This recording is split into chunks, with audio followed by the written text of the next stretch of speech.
Hi guys, welcome to முப்படை training academy. So guys இன்னைக்கு SI அல்டிமேட்ல நம்ம எதை பார்க்க போறோம்னு பார்த்தீங்கன்னா அறிவியல் வினாக்கள் தான். So உட்காந்துட்டீங்களா 8 o'clock?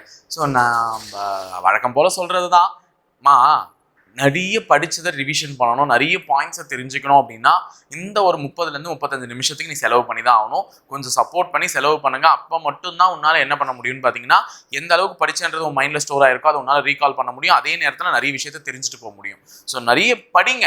சும்மா நம்ம எதுக்குமே தேவையில்லாமலாம் போடல, நிறைய விஷயத்த சொல்றோம்ல. ஸோ அதனால படிங்க, படிச்சுட்டது கண்டிப்பாக என்னைக்கா இருந்தாலும் உங்களுக்கு உதவும். ஓகேவா?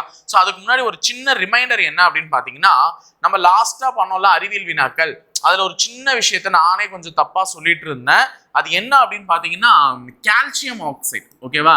கால்சியம் ஆக்சைடு தான் பார்த்தீங்கன்னா கண்ணாடி தயாரித்தலில் பயன்படும். என்னது? கால்சியம் ஆக்சைடு தான் கண்ணாடி தயாரித்தலில் பயன்படும். ஸோ இதை நான் சொல்லும் பொழுது சோடியம் கார்பனேட் பயன்படும் அப்படின்ற மாதிரி சொல்லிட்டு இருந்தேன். ஸோ சோடியம் கார்பனேட் இல்லை, சாரிமா, கண்ணாடி தயாரித்தலில் பயன்படுறது என்னது?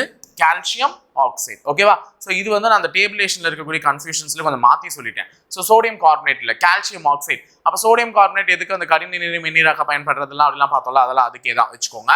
அடுத்தது கால்சியம் ஆக்சைடு கண்ணாடி தயாரித்தலில் பயன்படுது. மேலும் ஒரு விஷயம் அந்த ஆஸ்ட்ரானமிக்கல் யூனிட்டா, சாரி, அந்த இதுக்கு சொல்லியிருந்தோம்ல 9.46 லைட் இயருடைய இது. So 9.46 × 10⁻15 metre. ஸோ இது 2 ஆப்ஷன்ல இருக்குன்னு சொல்லிட்டு, ஆனால் சி ஆப்ஷன்ல கிலோமீட்டர் இருந்துச்சு, அதை நல்லா கவனிச்சிருந்தாங்க. ஸோ பி ஆப்ஷன் தான் நம்ம மார்க் பண்ணியிருந்தோம். ஓகேவா? பி ஆப்ஷன் மார்க் பண்ணியிருந்தோம். ஸோ இதுதான் கரெக்ட். ஸோ மீட்டர்ல கேட்கும் போது இங்கே 15 கிலோமீட்டர்னு கொடுத்துருந்தா, கிலோமீட்டர்ல கேட்கும் போது அங்கே 10⁻12 வந்திருக்கணும், அது பண்ணிட்டோம். ஓகேவா? ஸோ அது தெரியாம சொல்ல, ஆனால் அந்த வேல்யூஸ் கரெக்டாக தான் கொடுத்துட்டோம். இது மட்டும் தான் தெரியாம ஒரு பாயிண்ட் சொல்லியிருந்தோம், அதை மட்டும் திருத்திக்கோங்கம்மா. ஓகேவா? சரி, இன்னைக்கு நம்ம வீடியோக்குள்ள போலாமா? ஸோ நிறைய தெரிஞ்சுக்கோங்கம்மா. சயின்ஸு சோஷியல்லாம் இப்படி பார்த்தாதாம்மா நிறைய ரிவிஷன் பண்ண முடியும். அதை முதல்ல பண்ணிக்கோங்க, இல்லைன்னா எதுவுமே பண்ண முடியாம போயிடும். ஸோ ஃபர்ஸ்ட் இன்னைக்கு பாருங்க, கூற்றுகள் 2 கூற்றுகள் கொடுக்கப்பட்டிருக்கு. ஸோ ஃபர்ஸ்ட் ஸ்டேட்மெண்ட் 1ல என்ன சொல்றாங்கன்னா, on the moon where the gravitational force is higher than that is on the earth, the weight will be increases. Statement 2, the mass will remain same on both on earth and moon ன்னு சொல்றாங்க. தமிழ்ல தெளிவா கொடுத்திருக்காங்க. பூமியை விட நிலவில் ஈர்ப்பு விசை அதிகம், எனவே அங்கு எடை அதிகமாக இருக்கும். பூமி மற்றும் நிலவு இரண்டிலும் நிறை சமமாகவே இருக்கும் அப்படின்னு சொல்லிட்டு கொடுத்துருக்காங்க. ஸோ முதல்ல நிறைனா என்ன, எடைனா என்னன்ற வித்தியாசத்தை தெரிஞ்சுக்கும். அதுக்கு அடுத்தது தான் இங்கெல்லாம் போனா கரெக்டா இருக்கும். அது மட்டும் இல்லாம நிறை அப்படின்னா மாஸ். நிறைனா என்னது? மாஸ். எடை அப்படின்னா என்னன்னு பாத்தீங்கன்னா weight. ஸோ ரெண்டுத்துக்கும் என்ன சார் டிஃபரன்ஸ் அப்படின்னு பாத்தீங்கன்னா, நிறை என்பது ஒரு ஸ்கேலார் அளவு. நிறை என்பது என்னது? ஒரு ஸ்கேலார் அளவு. இதே எடை என்பது என்னன்னு பாத்தீங்கன்னா ஒரு வெக்டார் அளவு. இது ஃபர்ஸ்ட் தெரிஞ்சுக்கோங்க. நிறை என்பது ஒரு ஸ்கேலார் அளவு, எடை என்பது ஒரு வெக்டார் அளவு. ஸோ நிறை என்பது என்னன்னா, ஒரு பருப்பொருள் என்ன இருக்குதோ அதுதான் நிறை. ஒரு பருப்பொருளால் ஆன ஒரு பொருள். இப்போ நான் என் போன் எடுத்துக்கோங்க, இந்த ஒரு போன். இந்த போன்ன்றது ஒரு மேட்டரால ஆகப்பட்டது. இட்ஸ் ஏதோ ஒரு பருப்பொருளால் ஆகப்பட்டு, இது நான் இங்க வச்சேன்னா இந்த ஸ்பேஸ் எனக்கு பிடிக்குது, இந்த ஸ்பேஸை பிடிக்குது. அப்போ ஒரு பருப்பொருட்களால் ஆன ஒரு பொருள் என்னதுன்னு பாத்தீங்கன்னா, அதனுடைய எடை இது என்னன்னு பாத்தீங்கன்னா நிறை. புரியுதுங்களா? அந்த பருப்பொருளான அந்த பொருளின் மீது செயல்படக்கூடிய விசை ஒண்ணு இருக்கு, புவியீர்ப்பு விசைன்னு. அந்த விசை செயல்பட்டுச்சுன்னா வரக்கூடியதுதான் என்னன்னு பாத்தீங்கன்னா எடை. அப்போ ஒரு மனிதராகிய நான், ஒரு பருப்பொருளால் ஆன ஒரு மனிதராகிய நான் ஒரு குறிப்பிட்ட இடத்தை ஆக்குபை பண்றேன்னா என்னுடைய weight என்னது? நிறை, மாஸ்ன்னு சொல்லலாம். ஆனா இதுவே என் மீது ஒரு புவியீர்ப்பு விசை செயல்பட்டு நாங்க இதுல இருக்கேன் அப்படின்னா அங்க என்ன இருக்குது? எடை. ஓகேவா? சோ அதுதான் முக்கியம். எடைக்கும் நிறைக்கும் உள்ள வித்தியாசம் அதுதான். அதனால நம்ம எடைனே சொல்லிட்டு இருக்கோம் இன்னைக்கு வரையும். சரியா? அப்போ ஒரு பருப்பொருளான ஒரு பொருளில் எவ்வளவு அளவு இருக்கு, அந்த பருப்பொருட்களின் அளவுன்னு சொல்றது, டைரக்டா சொல்றது நிறை. அந்த பருப்பொருட்களின் அளவு மேல ஒரு புவியீர்ப்பு விசை செயல்பட்டு சொல்லக்கூடியது என்னன்னு பாத்தீங்கன்னா எடை. அப்போ நிறை மாறுமானா நிறை எங்கேயுமே மாறாது. நிறை தன்னை எந்த இடத்துலயும் மாத்திக்காது. இங்கேயும் அப்படிதான் இருப்பேன், அங்கேயும் அப்படிதான் இருப்பேன், வேற எந்த இடத்துல கூட்டிட்டு போயிட்டு போடு, அங்க அப்படிதான் இருப்பேன். அப்ப நிறை என்றுமே மாறாது. நிறை என்றுமே மாறாது. Mass cannot be changed. ஆனா எடை என்பது மாறும். எடை என்பது மாறும். ஏன்னா இதன் மீது செயல்படக்கூடிய புவியீர்ப்பு விசையை பொறுத்து இது மாறும். புரியுதா? புவியீர்ப்பு விசை எங்க எவ்வளவு இருக்கோ அதை பொறுத்து அந்த எடை என்ன ஆயிட்டே இருக்கும்? சேஞ்ச் ஆயிட்டே இருக்கும். அப்ப இங்க ஒரு எடை இருக்கும், நிலவுல ஒரு எடை இருக்கும். வேற எங்கன்னா போனா அங்க புவியீர்ப்பு விசை மாறுதுன்னா அங்க ஒரு எடை இருக்கும். பூமியினுடைய நடுவுல போனா புவியீர்ப்பு விசையே இருக்காது. சென்டர் ஆஃப் த எர்த், பூமியினுடைய நடுவில் போனால் என்ன இருக்காது? புவியீர்ப்பு விசையே இருக்காது. அங்க எடை என்னவா இருக்கும்னு பாத்தீங்கன்னா 0வா இருக்கும். ஆனா நிறை சேஞ்ச் cannot be changed. என்ன இருக்குதோ அது அங்க அப்படியே தான் இருக்கும். அப்ப நிறை எங்கேயுமே மாறாது, ஆனா weight அது மாறும். இதுலதான் 3வது பாயிண்ட் உனக்கு சொல்லியிருக்கேன். என்னன்னா எடையை பூஜ்ஜியமாக்க முடியும், நிறையை பூஜ்ஜியமாக்க முடியாது. இந்த விஷயத்தை தெரிஞ்சுக்கோங்க. எடையை என்ன பண்ணலாம்? நிறைய என்ன பண்ணலாம்? பூஜ்ஜியமாக்க முடியாது, எடையை பூஜ்ஜியமாக்கலாம். அப்ப இது தெரிஞ்சு வச்சுக்கோங்க. பூஜ்ஜியம் ஆகக்கூடியது எடை, பூஜ்ஜியம் ஆகாதது நிறை. அப்ப நிறையினுடைய யூனிட் என்னன்னா கிலோகிராம். அப்ப எடையினுடைய யூனிட் என்னன்னா நியூட்டன். இங்கதான் நம்ம பசங்களுக்கு டவுட் வரும். ஓகேவா? இங்கதான் நம்ம பசங்களுக்கு டவுட் வரும். சார், எடையினுடைய யூனிட் நியூட்டன் சொல்றீங்க, நிறையினுடைய யூனிட் கிலோகிராம்னு சொல்லிட்டீங்கல்ல, அப்ப நான் போய் வெயிட் மிஷின் மேல நிக்கிறேன், நீ 90 கிலோ இருக்க, நீ 60 கிலோ இருக்க, நீ 50 கிலோ இருக்கன்னு ஏதோ ஒன்று காமிக்குது, 50 கிலோ இருக்குன்னு காமிக்குது சார். அப்ப 50 கிலோ இருக்கிறேனா அப்படின்னா நான் எப்படி சார் வந்து இதுல சொல்லுவேன், என் மீது ஒரு புவியீர்ப்பு விசை செயல்படுது இல்ல சார். நான் போய் வெயிட் மிஷின்ல நிற்கும் போது என் மீது ஒரு புவியீர்ப்பு விசை செயல்பட்டு தான் அந்த வெயிட் மிஷின்ல கணக்கு காமிக்குது. அப்ப நாங்க 50 கிலோன்னு சொல்றேனே, என்ன ஏன் சார் நான் 50 நியூட்டன் சொல்லக்கூடாதுன்னு சொல்லக்கூடாது? அப்ப எப்படி சார் கணக்கு? புவியீர்ப்பு விசை செயல்பட்டால் தான் எடைன்னு சொல்லிட்டீங்களே, அதை இடம் தானே நானும் சொல்றேன். அப்புறம் ஏன் சார் அதை கிலோகிராம்ல மெஷர் பண்றோம் மாஸ்ன்னு சொல்லிட்டுனா, நல்லா கவனிச்சுக்கோங்க. உன்னுடைய எடை மிஷின் வச்சிருக்கோம்ல, இந்த எடை மிஷின், இதுல உன்னுடைய 50 கிலோன்னு காமிக்குது, ஒண்ணு 50 கிலோன்னு காமிக்குது. இந்த 50 கிலோன்னு காமிக்கிறதெல்லாம் ஒரு கணக்கு, நல்லா ஞாபகம் வச்சுக்கோங்க. புவியீர்ப்பு விசை உன் மீது செயல்பட்டு உன்னை காமிக்குது அப்படின்னா எவ்வளவு தெரியுமா காமிக்கணும்? உன் எடைய 9.8 பெருக்கணும். ஏன்னா பூமியினுடைய புவியீர்ப்பு விசை வந்து என்னது? பூமிக்கு எர்த்தினுடைய புவியீர்ப்பு விசை 9.8 மீட்டர் பர் செகண்ட். அப்ப அதை 50 பெருக்குச்சுன்னா உனக்கு கிட்டத்தட்ட 490 வரும் அந்த நியூட்டன். அப்போ வந்து என்னது? 490 நியூட்டன் சொல்லணும் வெயிட். 40 நாளே நீ வந்து ஐயோ நான் ஸ்லிம்மா இல்லையான்னு வருத்தப்படுவேன். 490 சொன்னா என்ன பண்ணுவேன்? ஐயோ நான் எவ்வளவு பெருசு ஆளு அப்படின்ற மாதிரி ஆயிடுவேன். அப்ப நியூட்டனில் சொன்னால் எடை அதிகமாக போயிடும். அதனாலதான் உலகளாவிய எஸ்ஐனுடைய யூனிட்டான கிலோகிராம் தான் எடையை அளக்கிறதுக்கு பயன்படுத்துறோம், நிறைய அளக்கிறதுக்கு பயன்படுத்துறோம். அப்படின்னா அதையே பன்னாட்டுல எல்லாராலும் ஏற்றுக்கொள்ளப்பட்டதுன்னா அதையே பழக்கப்படுத்திக்கோங்க, அதை எடையினே சொல்லிக்கோங்க அதுன்னு சொல்லிட்டாங்க. அப்ப எப்படி சார் இந்த கணக்கு? இது எனக்கு புவியீர்ப்பு விசை செயல்படுதுன்னா இந்த இடத்துல காலிபிரேஷன் ஒரு விஷயத்தை நீங்க தெரிஞ்சுக்கணுமா? இந்த காலிபிரேஷன் இது முக்கியமான டேர்ம் பிசிக்ஸ்லாம்.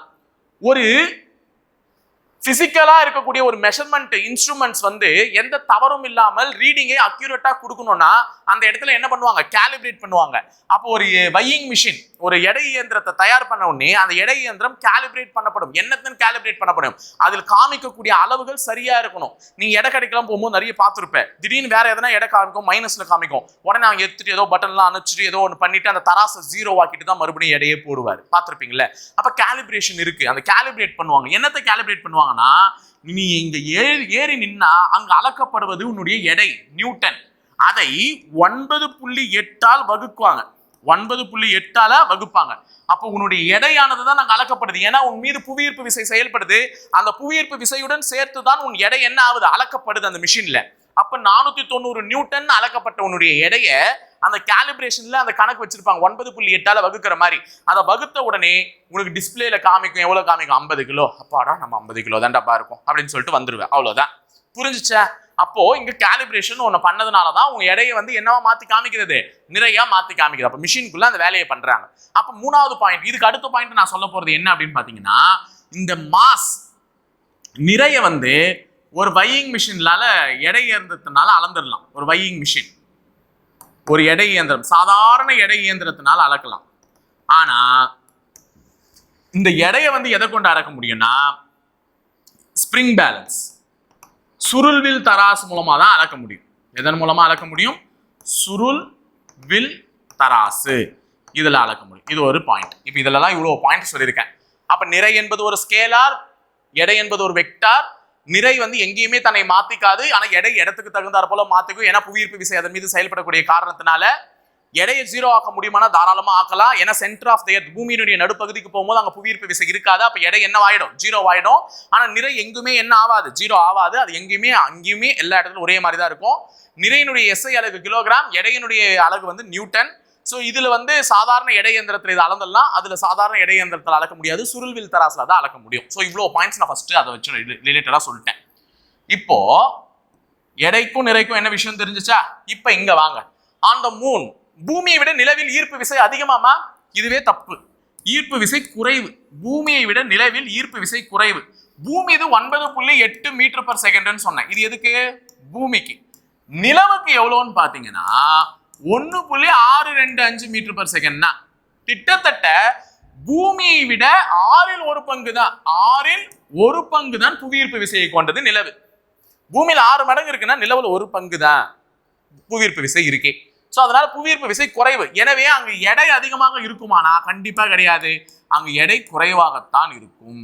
எடை என்னவா இருக்கும்? குறைவாகத்தான் இருக்கும். அப்ப பூமியில ஒருத்தன் 50 கிலோ இருக்கானா அவனை 9.8 பெருக்கி 490 நியூட்டன் கண்டுபிடிப்பேன். இதே நிலவுல அவனுடைய எடை என்னன்னு கேட்டாங்கன்னா 50 கிலோ இருக்கக்கூடிய மனிதனுடைய எடை கண்டுபிடிக்கிறதுக்கு 1.625 பெருக்குன்னா அவனுடைய எடை கிடைச்சிடும். அது நியூட்டன் சொல்லலாம். புரியுதா? அப்ப பூமியை விட அதுல எடை என்னவா இருக்கும்? கம்மியா தான் இருக்கும். அப்ப முதல் கூற்று தவறு. ரெண்டாவது கூற்று, பூமி மற்றும் நிலவு இரண்டிலும் நிறை சமமாகவே இருக்கும். நான் தான் சொல்றேன், நிறை எங்க போனாலும் சமமா தான் இருக்கும். இதான் முதல்ல சொல்லிட்டேன். மாஸ் ஆஃப் த பாடின்றது நான் இங்க இருக்கிறது தான் அங்கேயும் இருப்பேன். ஆனா அங்க என்னுடைய மேல புவியீர்ப்பு விசை செயல்படக்கூடிய காரணத்தினால, கம்மியா செயல்படக்கூடிய காரணத்தினால வெயிட் கம்மியா இருக்கிற மாதிரி தோணும். அதனால இந்த நிறை என்பது எங்கேயுமே தன்னை மாற்றிக்காது. அதனால இரண்டாவது கூற்று சரி. அப்ப கூற்று 1 தவறு 2 சரி. ஓகேவா?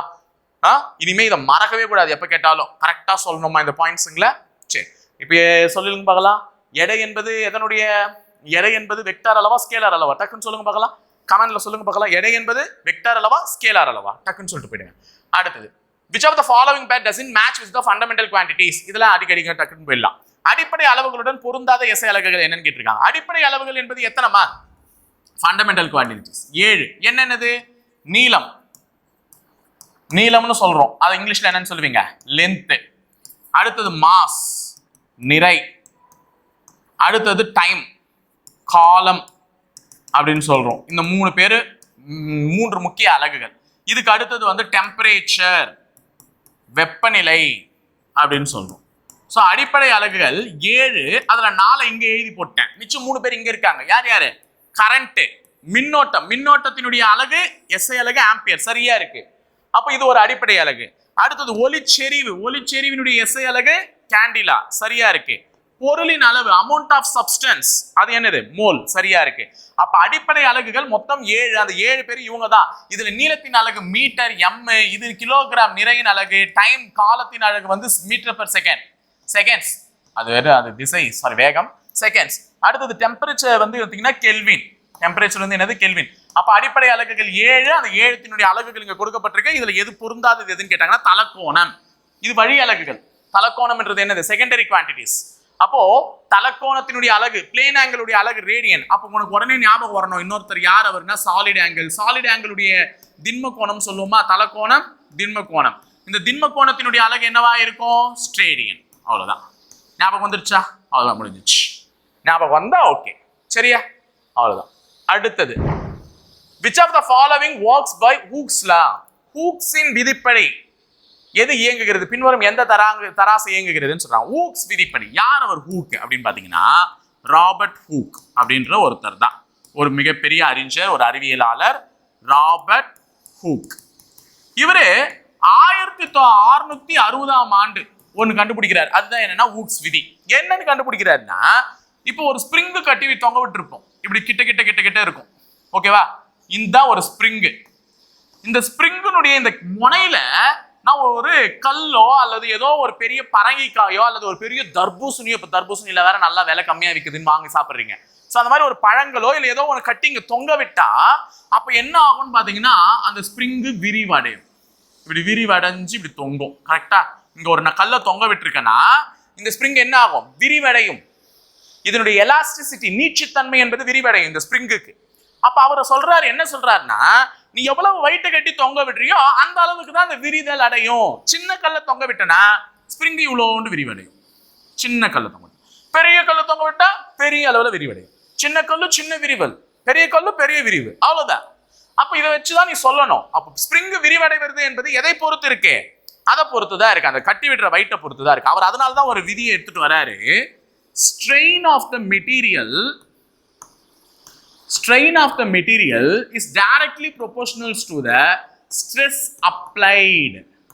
தமிழ்ல சொன்னா தகைவு என்பது, பொருளின் தகைவு என்பது அதனுடைய திரிபுக்கு நேர் விகிதத்தில் இருக்கும் அப்படின்னு சொல்றாரு. இவர் தான் ஹூக்ஸ் சொல்றாரு. இதான் சொல்றாரு. அப்ப ஒண்ணும் கிடையாது.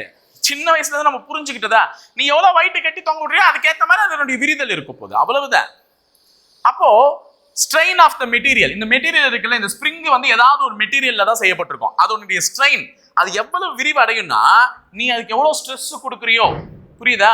மனதளவுல நீ வந்து இப்ப நான் உனக்கு சொல்றேன், உனக்கு ரொம்ப ஸ்ட்ரெஸ், இப்போ படி படி படின்னு நான் ஸ்ட்ரெஸ் கொடுக்குறேன் அப்படின்னா நீ அந்த அளவுக்கு விரிதல் அடைந்து நிறைய விஷயத்தை உட்கொணர வேண்டும், நிறைய படிக்கணும், நிறைய விஷயத்தை தெரிஞ்சுக்கணும். இப்ப இதெல்லாம் தெரிஞ்சுக்கிட்டா மறக்க மாட்டேன். அப்ப ஊக்ஸ் படிப்படி இருக்கிறது என்னன்னா சுருள்வில் தராசு, ஸ்ப்ரிங் பேலன்ஸ். இப்ப ஸ்ப்ரிங்கை வச்சு தான் எக்ஸ்பிளைன் பண்ணிருக்கேன். அப்ப ஹூக் என்ன சொல்லியிருக்காருன்னா ஒரு ஸ்ப்ரிங் பேலன்ஸ்ல நீ அடியில கட்டி தொங்க விடுற வெயிட்டுக்கு ஏற்பதான் அந்த ஸ்ப்ரிங் விரியும் சொல்லியிருக்காரு. அப்ப ஸ்ப்ரிங் பேலன்ஸ், சுருள்வில் தராசு.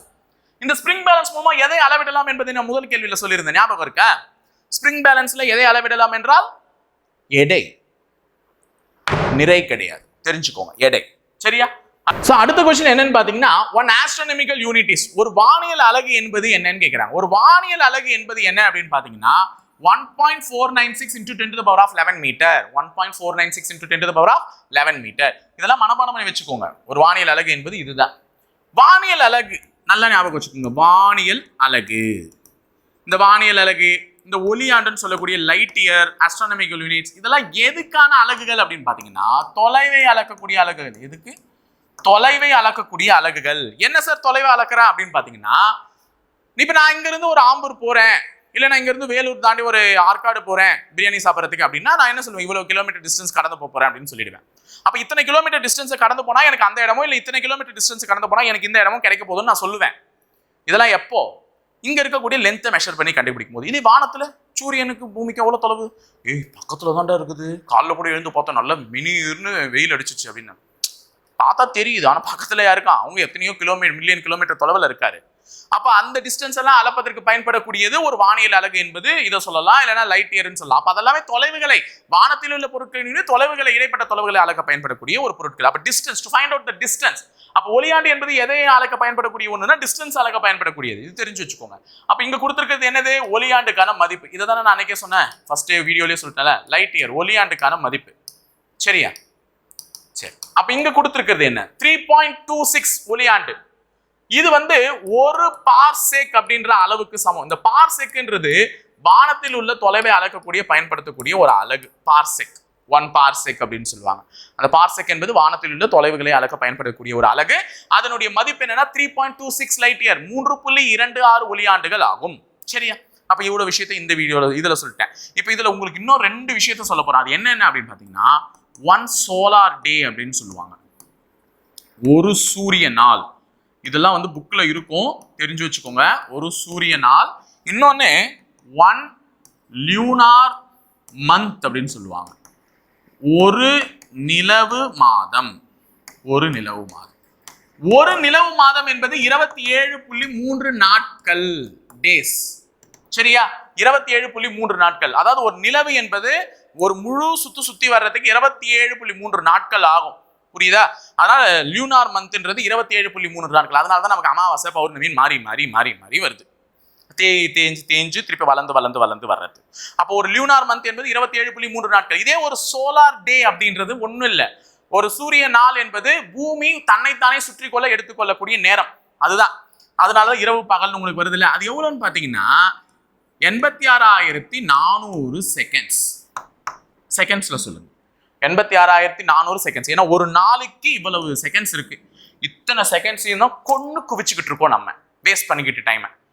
வீடியோ பார்க்கணும்ல, வீடியோ பார்க்கணும், படிக்கணும், நோட்ஸ் பார்க்கணும், படிக்கணும், ரிவிஷன் பண்ணணும். நீ நேரத்தை வந்து இப்படி பண்ணாம நேரத்தை கொண்டுகிட்டு இருக்க. என்னை பொறுத்த வரைக்கும் கொலை பண்றது தப்பு எதா இருந்தாலும். அப்ப நேரத்தை கொல்றதும் தப்பு தானே. நேரத்தை கொல்லாது. இவ்வளவு செகண்ட்ஸ் இருக்கு ஒரு நாளைக்கு.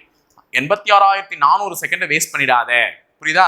அப்போ ஒரு நாள், அதுதான் அங்க முக்கியம். சரியா? அடுத்தது, choose the incorrect statement regarding weight. எடையை பற்றிய கீழ்கண்ட கூற்றுகளில் தவறான ஒன்றை தேர்வு செய்யன்னு சொல்றாங்க. எடை ஒரு வெக்டார் அளவு. சரி, இப்பதான் சொல்லியே நடத்தினேன். எடை என்பது ஒரு வெக்டார் அளவு, இது வந்து ஒரு ஸ்கேலார் அளவு அப்படின்ட்டு. இடத்திற்கிடம் எடை மாறுபடும். ஆமா, நிலவுல ஒரு எடை இருக்கும், பூமியில ஒரு எடை இருக்கும். ஆனா நிறை எங்குமே ஒன்னாதான் இருக்கும், நிறை எங்குமே மாறாது. சுருள்வீர் தராசு கொண்டு எடையானது அளவு செய்யப்படுகிறது. சொன்னா ஸ்ப்ரிங் பேலன்ஸ் வச்சு தான் நம்ம மெஷர் பண்ணுவோம்னு சொல்லிட்டு. So it is measured using spring balance. Its unit is kilogram. இதன் அளவு கிலோகிராம். ஆனா தப்பு. எடையினுடைய அலகு என்னமா? நியூட்டன். எடையினுடைய அலகு என்னது? நியூட்டன். அப்ப 4வது கூற்று தப்பு. சரியா? அப்ப ஒரு பாடத்தை படிக்கும் போது எங்க கனெக்டிவிட்டி இருந்துச்சுன்னா எவ்வளவு ஞாபகம் வருது பாருங்க. அதனாலதான் டாபிக் வைஸ் படிங்கன்றது நாங்களும் போடும். ஓகேவா? அடுத்தது, Pascal is the unit of. Pascal என்பது எதனுடைய அலகுன்னு கேக்குறாங்க. குழந்தை கூட சொல்லிடும் பாஸ்கல் என்பது எதனுடைய அலகு? அழுத்தத்தினுடைய அலகு. அப்ப அழுத்தத்தினுடைய அலகு பாஸ்கல். பாஸ்கல் மட்டும் சொல்லலாமா? கிடையாது. வேறையும் சொல்லலாம். என்னன்னா அதுக்கு முதல்ல அழுத்தத்துக்கான ஃபார்முலா தெரிஞ்சுக்கணும். அழுத்தம் அழுத்தம் என்பது என்ன அப்படின்னு பார்த்தீங்கன்னா, ஒரு குறிப்பிட்ட பரப்பளவின் மீது நீ கொடுக்கக்கூடிய விசை. ஒரு குறிப்பிட்ட பரப்பளவின் மீது நீ கொடுக்கக்கூடிய விசை. In English force. இது வந்து ஏரியா. ஒரு குறிப்பிட்ட ஏரியா மேல நீ கொடுக்கக்கூடிய ஃபோர்ஸ். இப்போ என் போன் எடுத்துக்கிற அகைன், இது ஃபோர்ஸ் குறிப்பிட்ட ஏரியா இருக்கு. இது மேல நான் ஒரு ஃபோர்ஸ் கொடுக்குறேன், ஒரு அழுத்தத்தை கொடுக்குறேன்னா அதுதான் என்னன்னு பார்த்தீங்கன்னா அழுத்தம். இது மேல கொடுக்கக்கூடிய அந்த ஃபோர்ஸ் தான் என்னது? அழுத்தம். அப்ப இந்த பரப்பளவின் மீது நான் கொடுக்கக்கூடிய ஃபோர்ஸ் தான் என்னன்னு பார்த்தீங்கன்னா அழுத்தம். அப்ப அழுத்தம் என்பது வேற ஒன்றும் இல்லை, பிரஷர் அப்படின்றது வேற எதுவுமே இல்லமா, ஃபோர்ஸ் பை ஏரியா. அப்ப ஃபோர்ஸினுடைய அலகு என்ன? நியூட்டன். சரி, எடைக்கு தான் நியூட்டன் சொன்னீங்கன்னா விசைக்கும் நியூட்டன் தான்மா. விசைக்கு நியூட்டன். இன்னும் விசையை கண்டுபிடித்தவரே அவர் தானே. அப்போ நியூட்டன் பை ஏரியா. பரப்பளவுக்கான அளவு என்ன? மேக்ஸ்லயே படிச்சிருப்பீங்க. பரப்பளவுனா என்னன்னு சொல்லலாம். வால்யூம்னா மீட்டர் கியூப். ஏன்னா length into height into breadth, எல்லாத்துக்கும் ஒரு மீட்டர் போட்டா மீட்டர் கியூப். ஆனா ஏரியாவை கண்டுபிடிக்கிறதுக்கு லென்த் அண்ட் பிரெத் மட்டுமே போதும். அதனால மீட்டர் ஸ்கொயர். சரியா? அதனுடைய அலகு என்ன? Metre square. அப்போ அழுத்தத்தினுடைய இன்னொரு அலகு என்னன்னு கேட்டாங்கன்னா நியூட்டன் பர் மீட்டர் ஸ்கொயர். இப்படிதான் எழுதணும், நியூட்டன் பர் மீட்டர் ஸ்கொயர். ஏன் வந்துச்சுன்னு தெரிஞ்சா இந்த ஃபார்முலால தான் வந்துச்சு. அப்ப அழுத்தத்தினுடைய அலகு ஒரு குறிப்பிட்ட பரப்பளவின் மீது நீ கொடுக்கக்கூடிய விசை. அந்த விசையினுடைய அலகு நியூட்டன், அந்த பரப்பளவினுடைய அலகு மீட்டர் ஸ்கொயர். அப்ப நியூட்டன் பர் மீட்டர் ஸ்கொயர்னு சொல்லலாம். இந்த மீட்டர் ஸ்கொயர் நீ மேலே எடுத்துட்டு வந்தீங்கன்னா இதே எப்படி சொல்லலாம்? Newton metre square inverse. ஓகேவா? Newton metre square inverse. அப்ப அழுத்தத்தின் அலகு எது கேட்டாலும் கரெக்ட் தான். இதை கொடுத்திருந்தாலும் கரெக்ட் தான், இதை கொடுத்திருந்தாலும் கரெக்ட் தான், இதை கொடுத்திருந்தாலும் பாஸ்கல், சாரி இவரை கொடுத்திருந்தாலும் கரெக்ட் தான். அப்ப அழுத்தத்தின் அலகு எப்படின்னு பார்க்க தெரிஞ்சா உனக்கு எழுத கத்து கொடுத்துட்டு இருக்கேன். அப்ப அழுத்தம் என்பது வேற ஒன்றும் இல்லை, ஒரு குறிப்பிட்ட பரப்பளவின் மீது நீ கொடுக்கக்கூடிய விசை. அப்ப விசையின் அலகு நியூட்டன், பரப்பளவின் அலகு மீட்டர் ஸ்கொயர். அதை வச்சு எழுதிடலாம். சரியா? போலாம் அடுத்தது. ஏழாவது கேள்வி. சூஸ் த கரெக்ட் ஒன் அப்படின்னு சொல்லிட்டு கொடுத்துருக்காங்க. இது நம்ம போன வீடியோலயும் நம்ம சொல்லியிருந்தோம், சயின்ஸ் வீடியோலயும். ஸோ இங்க எது சரியா பொருந்திருக்குன்னு கேட்டிருக்காங்க. 10⁻12 டெராவான்னு கேட்டா தப்பு. பிக்கோ. என்னது? பிக்கோ. அப்ப டெரா என்ன? டெரா வந்து 10⁻+12. அப்ப -12னா பிக்கோ, +12னா இது. அப்ப பீட்டாவா? 10⁻−15 வந்து பீட்டாவா? தப்பு. 10⁻−15 வந்து ஃபெம்டோ. இந்த மேல இருக்கு பாரு, அவரு ஃபெம்டோ இல்லைன்னா ஃபோமி அப்படின்னு சொல்லலாம்னு சொல்லிருந்தேன். சரியா? -15. அப்ப இவருக்கு வந்து பீட்டா வராது, இவரு தான் பீட்டா. சரியா? 10⁻15 தான் பீட்டா. அப்ப மாறி இருக்காது. 10⁻9 வந்து ஜிகாவா? நான் சரியா பொருந்திருக்கு. ஆமா. அப்ப 10⁻−9 வந்து கேட்டாங்கன்னா நானோ. 10⁻−9 கேட்டாங்கன்னா என்னது? நானோ. சரியா? முடிஞ்சிருச்சு. அடுத்து 8th one. The unit of force. விசையின் அலகு என்னன்னு கேட்டிருக்காங்க. விசையின் அலகு இப்பதான் சொல்லி கத்து கொடுத்தீங்களே சார், நியூட்டன். ஏன்னா அழுத்தத்துக்கு நம்ம நியூட்டன் பர் மீட்டர் ஸ்கொயர் போட்டோம்ல, ஃபோர்ஸ் பை ஏரியாக்கு. அப்போ விசையின் அலகு வந்து நியூட்டன். சூப்பர், ஈஸியான ஒரு கொஸ்டின். விசை வேற எப்படி எழுதலாம்? நியூட்டன் என்ன சொல்லியிருக்காரு அவருடைய இரண்டாவது விதியில? நியூட்டன் அவருடைய இரண்டாவது விதியில என்ன சொன்னார் அப்படின்னு பாத்தீங்கன்னா, விசை என்பது மாஸ் இன்டு ஆக்ஸலரேஷன் சொல்லியிருக்கார். என்னத்த? மாஸ் இன்டு ஆக்ஸலரேஷன் சொல்லியிருக்கார். சரியா? நான் இதுல நிறைய சொல்ல போறேன், கவனிச்சுக்கோங்க. ஏன்னா இதுல நமக்கு எல்லாமே தெரியணும். நிறையையும் முடுக்கத்தையும் பெருக்கினால் வருவதுதான் என்னன்னு நியூட்டன் சொல்லியிருக்காரு? விசைன்னு சொல்லியிருக்காரு. அப்ப நிறையினுடைய அலகு கிலோகிராம், முடுக்கத்தினுடைய அலகு என்னன்னு பாத்தீங்கன்னா மீட்டர் பர் செகண்ட் ஸ்கொயர். முடுக்கத்தினுடைய அலகு என்ன? Metre per second square. அப்போ விசைக்கு கிலோகிராம் மீட்டர் செகண்ட் ஸ்கொயர்னு எழுதலாம், அல்லது kilogram into metre second square இன்வெர்ஸ்னு எழுதலாம். ஸோ அப்போ விசையின் அலகு நியூட்டன் மட்டும் கிடையாது, கிலோகிராம் மீட்டர் செகண்ட் ஸ்கொயர் அல்லது கிலோகிராம் மீட்டர் செகண்ட் ஸ்கொயர் இன்வெர்ஸ்னு எழுதலாம். புரிஞ்சுச்சா? எப்படி வந்திருக்குன்றத நான் சொல்லிட்டேன். ஏன் சார் நிறையின் அலகு கிலோகிராம் ஃபர்ஸ்டே சொல்லிட்டீங்க, எனக்கு தெரியும். ஆனா முடுக்கத்தின் அலகு ஏன் மீட்டர் பர் செகண்ட் ஸ்கொயர்னு சொல்றீங்கன்னா, அதுக்கு தெரிஞ்சுக்க வேண்டியவர் தான் யாருன்னு பாத்தீங்கன்னா வெலாசிட்டி. வெலாசிட்டினா தமிழ்ல என்னது? திசை வேகம். திசை வேகத்தின் அலகு என்னமா? Metre per second. ஒரு குறிப்பிட்ட வினாடியில் நீ எவ்வளவு மீட்டர்களை கடந்திருக்கிறாய் என்பதுதான் திசை வேகம். இதுதான் திசை வேகம். வெலாசிட்டி. வெலாசிட்டி என்பது என்ன அலகு? வெக்டாரா ஸ்கேலாரா? வெக்டார். புரியுதா? வெக்டார். அது தெரிஞ்சுக்கோங்க. வெலாசிட்டி என்பது வெக்டார் அளவு. ஸோ மீட்டர் பர் செகண்ட்னு சொல்றாங்க. ஒரு குறிப்பிட்ட வினாடியில் எத்தனை மீட்டர் நீ கடந்திருக்கன்ட்டு. இந்த வெலாசிட்டியில ஏற்படக்கூடிய மாறுபாட்டு விகிதம் தான், திசை வேகத்தில் ஏற்படும் மாறுபாடு தான் முடுக்கம். The rate of change in velocity is called as acceleration. Definition தெரியுதா? அப்போ திசைவேகத்தில் ஏற்படும் மாற்றம், திசைவேகத்தில் ஏற்படும் மாற்றம், the rate of change of velocity, அதுதான் என்னன்னு சொல்றாங்கன்னா ஆக்ஸலரேஷன் சொல்றாங்க. டெஃபினிஷனே இதுதான். the rate of change of velocity, திசைவேகத்தில் ஏற்படக்கூடிய மாற்றம் என்னன்னா முடுக்கம். அப்போ இது m/s இதுல சின்னதா மாற்றம் ஏறிச்சுனா ஸ்கொயர் வந்துச்சுனா அது என்னது ஆக்ஸலரேஷன். புரிஞ்சுச்சா? அப்ப ஏன் ஆக்ஸலரேஷனுக்கு m/s² ன்னு போடுறோம்ட்டு m/s². அப்போ ஃபோர்ஸ் விசையினுடைய அலகு நியூட்டன். நியூட்டன் என்ன சொல்லிட்டு போயிருக்காரு? விசை என்றால் நிறை மற்றும் முடுக்கத்தினுடைய பெருக்கல் பலன். மாஸ் இன்டு ஆக்ஸலரேஷன் சொன்னாரு. மாஸினுடைய அலகு கிலோகிராம், ஆக்ஸலரேஷனோட அலகு m/s². எங்க இருந்து வந்துச்சுன்னா திசைவேகத்துல இருந்து வந்துச்சு. ஏன்னா திசைவேகம் m/s. இந்த ஸ்கொயர் போடாதீங்க, m/s. அதுல ஏற்படக்கூடிய ஒரு சின்ன மாற்றம் தான் முடுக்கமா மாறும். அப்போ ஸ்கொயர் ஆயிடும். சோ இது எப்படி எழுதலாம்னா மேல எடுத்துட்டு போனா செகண்ட் ஸ்கொயர் இன்வெர்ஸ்னு எழுதலாம். சரி, இவ்வளவும் சொல்லி கொடுத்துருக்கேன். இனிமே அதை எழுதுறதுக்கு மனப்பாடம்லாம் பண்ணணும் கூட, எழுத ட்ரை பண்ணுங்க. ஓகேவா? அடுத்தது சூஸ் த இன்கரெக்ட் ஒன் அப்படின்னு சொல்லிட்டு கொடுத்துருக்காங்க. மொமெண்டம் என்பது மாஸ் இன்டு வெலாசிட்டி, உந்தம் என்பது நிறை இன்டு திசைவேகமான்னு கொடுத்துருக்காங்க. சரி, ஆமா, நிறையும் திசைவேகத்தினுடைய பெருக்கற் பலன் தான் உந்தம். அப்ப நிறை என்றால் என்னமா? மாஸுக்கு என்ன யூனிட்? கிலோகிராம். வெலாசிட்டிக்கு என்ன யூனிட்? m/s. அவ்வளவுதான். இப்படிதான் எழுதணும். அல்லது எப்படி எழுதலாம்? Kilogram into metre second square second inverse, இப்படி எழுதலாம். சரியா? அப்போ உந்தத்துக்கு இந்த ரெண்டு ஃபார்முலால எது வேணாலும் எழுதிருக்கலாம். வேதியியல் வாய்ப்பாடுகள், சாரி பிசிக்கல், இயற்பியல் அலகுகள். ஓகேவா? அப்ப மாஸ் இன்டு வெலாசிட்டி, மாஸுக்கு கிலோகிராம், வெலாசிட்டிக்கு m/s. இப்பதான் சொன்ன திசைவேகம் என்றால் என்ன? m/s. அந்த செகண்ட் மேல எடுத்துட்டு போனா இன்வெர்ஸ் ஆயிடும். அடுத்தது ஃபோர்ஸ் விசைக்கு என்ன சொல்லிருக்காங்க? Mass into acceleration. இப்பதான் நம்ம முன்னாடி கேள்வியில பார்த்தோம். விசை என்பது நிறையும் முடுக்கத்தினுடைய பெருக்கற் பலன். அப்ப எப்படி எழுதலாம்? நிறை என்றால் கிலோகிராம், முடுக்கம் என்றால் m/s². திசைவேகத்தில் ஏற்படும் மாற்றம் தான் முடுக்கம். அப்ப மாறிடுச்சு. இது எப்படி எழுதலாம்? Kilogram into metre. இந்த செகண்ட் ஸ்கொயர் மேல போச்சுன்னா இன்வெர்ஸ், மைனஸ் போட்டுக்கணும். அவ்வளவுதான், போட்டுக்கணும். சரியா? அப்ப இதுவும் சரியா தான் பொருந்திருக்கு. அப்ப ஃபர்ஸ்டும் சரி, செகண்டும் சரி. எனர்ஜி, ஆற்றல் என்பது ஃபோர்ஸ் இன்டு டிஸ்டன்ஸ் சொல்றாங்க. ஆற்றல், வேலை என்பது விசை இன்டு தொலைவு. ஆமாமா, உனக்கு எவ்வளவு ஆற்றல் இருக்கு? நான் அந்த ஒரு விசையை கொடுத்து அந்த பொருளை இவ்வளவு தொலைவு இழுத்திருக்கேன், அது நீ செய்த ஆற்றல். அப்போ விசையையும் தொலைவையும் பெருக்கற் பலன் தான் என்னன்னா ஆற்றல்னு சொல்லியிருக்காங்க. அப்ப விசை என்றால் என்னது? ஃபோர்ஸ். ஃபோர்ஸுக்கு என்ன வருமா? Unit Newton. ஃபோர்ஸுக்கு என்னது? நியூட்டன். தொலைவு என்னன்னு சொல்லுவாங்க? மீட்டர். அப்ப இதை எப்படி எழுதலாம்னா, இதை மட்டும் சொல்ல வேணாம், அந்த ஃபார்முலாவும் தெரிஞ்சு வச்சுக்கோங்க. நியூட்டன் இன்டு மீட்டர் இப்படிதான் எழுதணும். என்எம்னு எழுதுவாங்க. அப்போ என்எம்னு எழுதினாலும் இதனுடைய அலகு தான். எதுக்கு? எனர்ஜிக்கு. Newton into metre.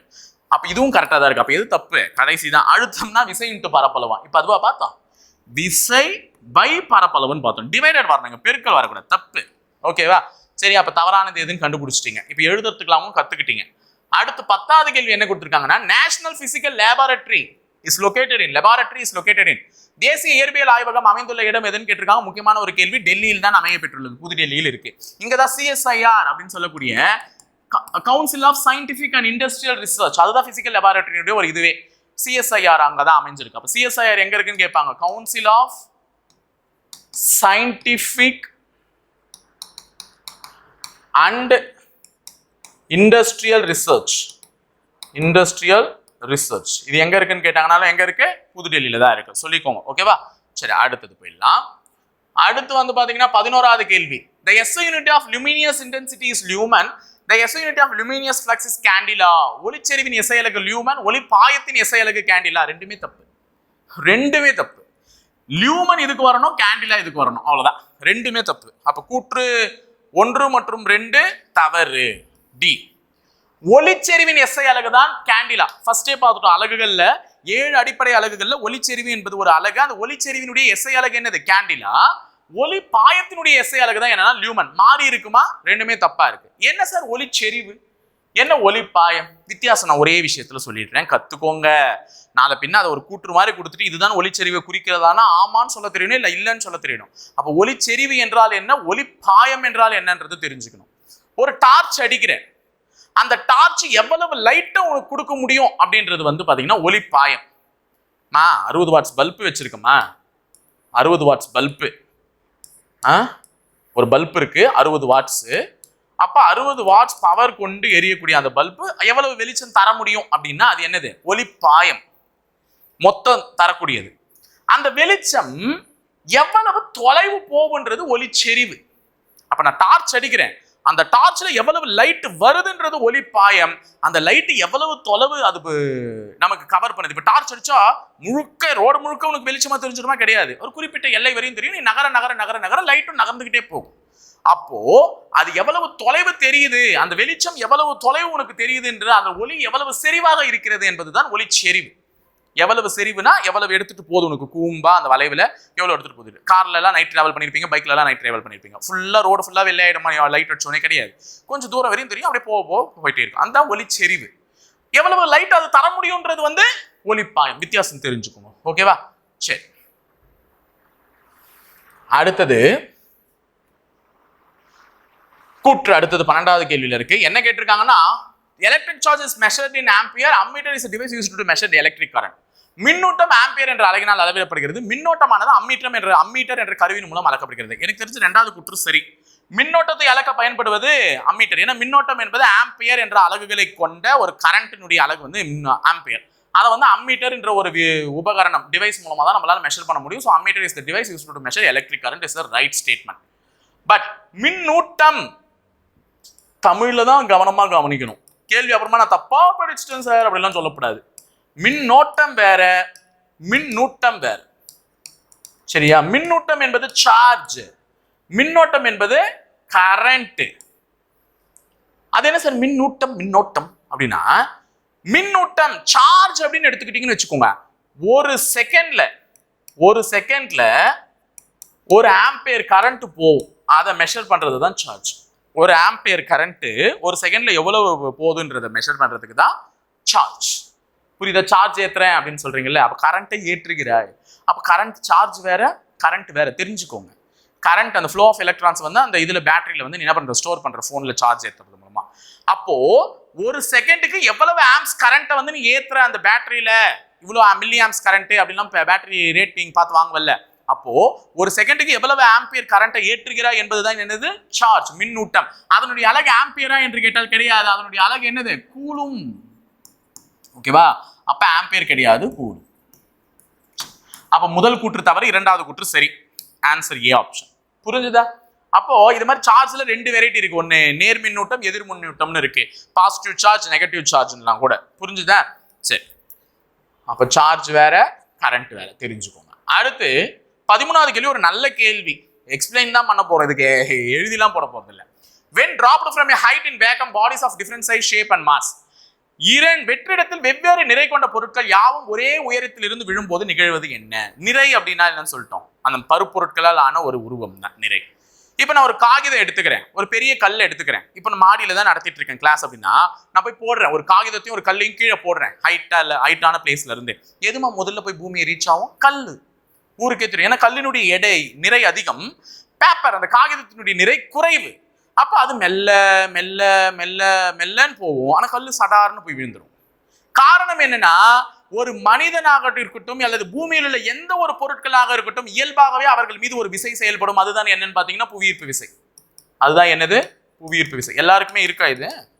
எல்லார் மேலேயும் செயல்படும், எம் மேலேயும் செயல்படும். இப்ப நான் வந்து சும்மா இது டைஸ்ல நின்றுட்டு இருக்கேன். இப்ப இப்படி வந்து வெளியில நின்னா கண்டிப்பா கீழே விழுந்துருவேன். காரணம் என்னன்னா, கீழே புவியீர்ப்பு விசை இருக்கு, என்ன இழுத்துரும். எவ்வளவு வெயிட் கொண்ட பொருளா இருந்தாலும் இழுத்துரும். அப்போ புவியீர்ப்பு விசை கண்டிப்பா எல்லாரும் பாடி மேலேயும் அது வந்து என்ன இருக்கு, பட்டுட்டு தான் இருக்கு, இருந்து அஃபெக்ட் பண்ணிட்டு தான் இருக்கு. புவியீர்ப்பு விசை இருக்கதான் செய்யுது. அப்போ அந்த கல்லின் மீதும் சரி, அந்த காகிதத்தின் மீதும் சரி, புவியீர்ப்பு விசையானது என்ன ஆகும், கண்டிப்பா செயல்படும். ஆனா இதுவே ஒரு வெற்றிடத்துல தெளிவா அவங்க கேள்வி கேட்டிருக்கிறது வெற்றிடம், வேக்கம் அப்படின்னு தான் கேட்டிருக்காங்க.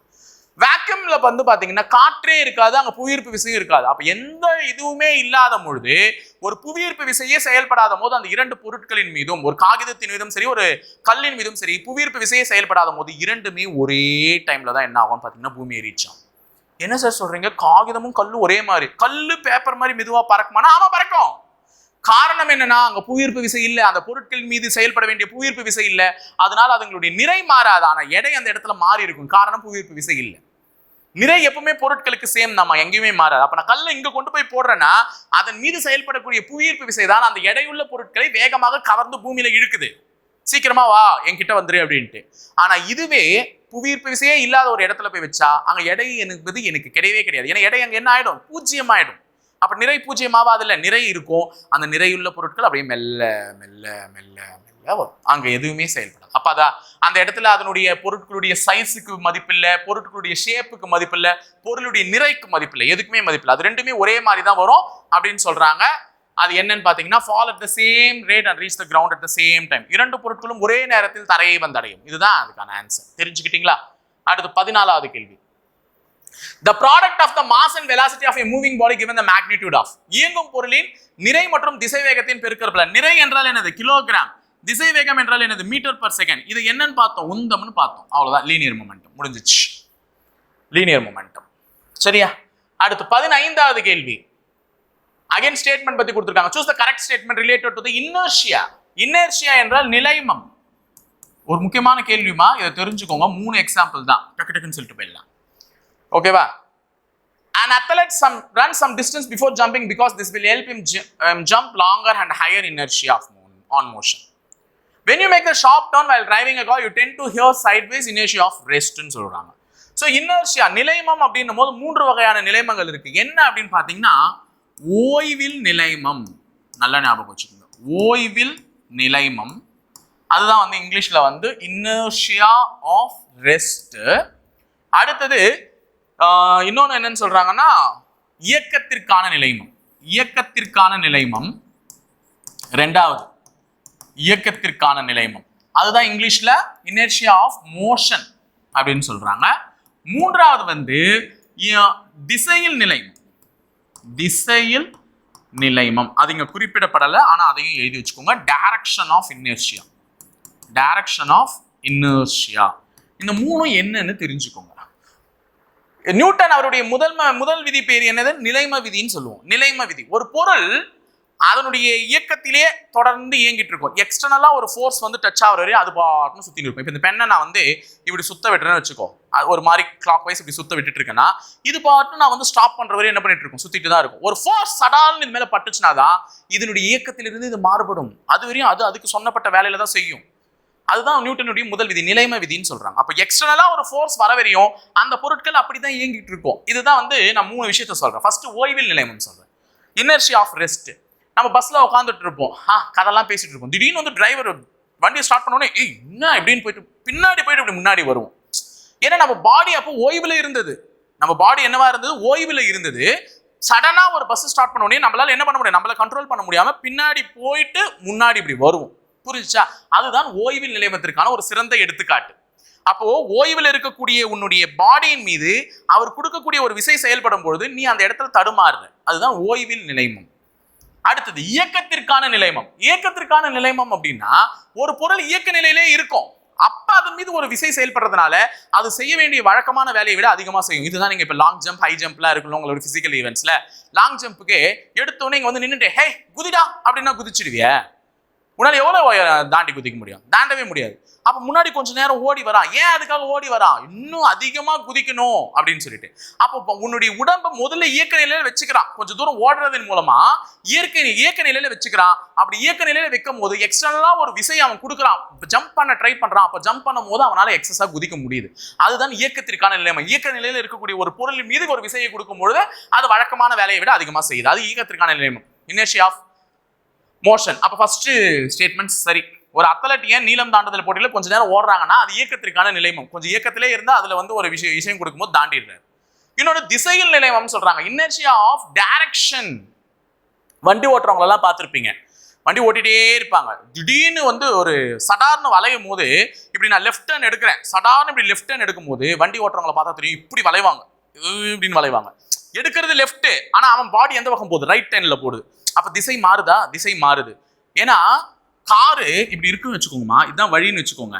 கார்ல போயிட்டு இருக்க, திடீர்னு இந்த இடத்துல ஒரு டேர்னிங், இங்க நீ வளையணும், இப்படி போயிட்டே இருக்க, திடீர்னு சொல்றாங்க ஏ வளைன்னு.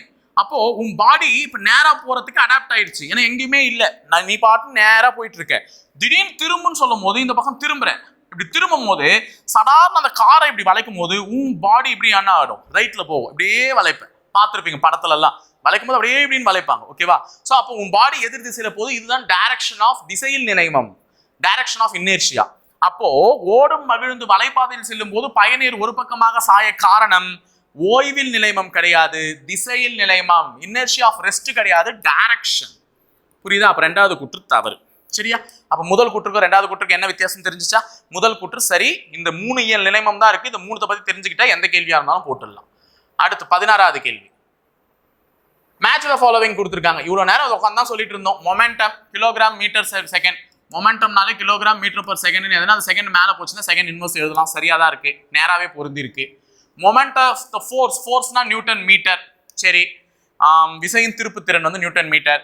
விசை என்றால் kilogram metre second square inverse. Impulse என்றால் நியூட்டன் செகண்ட்ஸ். எல்லாமே சரியா நேராவே பொருந்திட்டு இருக்குமா? So answer 1 2 3 4. ஓகேவா? அடுத்தது 17வது கேள்வி என்ன கேட்டிருக்காங்க? which is also called as law of force. விசையின் விதி என அழைக்கப்படுவது எதுனா நியூட்டனின் இரண்டாம் விதி. நியூட்டன் மொத்தமா 3 விதி தான். முதல் விதி என்னது? நிலைம விதி, லா ஆஃப் இனர்ஷியா. இப்பதான் சொல்லிட்டேன், லா ஆஃப் இனர்ஷியா, நிலைம விதி. ஓகேவா? இதுதான் நியூட்டனின் முதல் விதியினுடைய இன்னொரு பெயர், தெரிஞ்சு வச்சுக்கோங்க. நிலைம விதி என்று அழைக்கப்படக்கூடிய நியூட்டனின் விதி என்று கேட்டால் நியூட்டனின் முதல் விதி. விசையின் விதி என்று அழைக்கப்படக்கூடிய நியூட்டனின் விதி என்று கேட்டால் நியூட்டனின் இரண்டாம் விதி. சரியா? அப்ப இது வந்து நியூட்டனுடைய முதல் விதியுடைய இன்னொரு பெயர். சோ ஈஸி தான் நியூட்டனுடைய விதியை ஞாபகம் வச்சுக்கிறதுக்கு. ஒரு மாடு ஒரு கொம்புல கட்டப்பட்டிருக்கு. ஒரு கொம்புல கட்டப்பட்ட ஒரு மாடு புல்ல மேயும் போது இந்த வட்டப்பாதையில மேய்ஞ்சிட்டே இருக்கும். ஏன்னா கயிறு கட்டப்பட்டிருக்கு. அந்த கயிறு கட்டப்பட்டுச்சுன்னா இந்த வட்டப்பாதையில மேய்ஞ்சிட்டே இருக்கும். இதுதான் நியூட்டன் முதல்ல சொல்றாரு.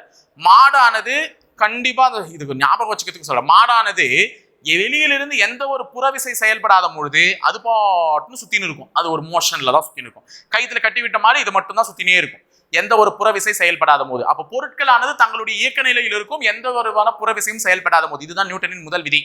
when an external force is not disturb the object. இது நியூட்டனின் இரண்டாம் விதி என்ன சொல்றாங்கன்னா, F is equal to ma. மாடு மானு கத்துமே. மாடு என்னன்னு கத்தும்? மானு கத்தும். எப்போ? நீ ஒரு விசை ஃபோர்ஸ் கொடுக்கும் போது.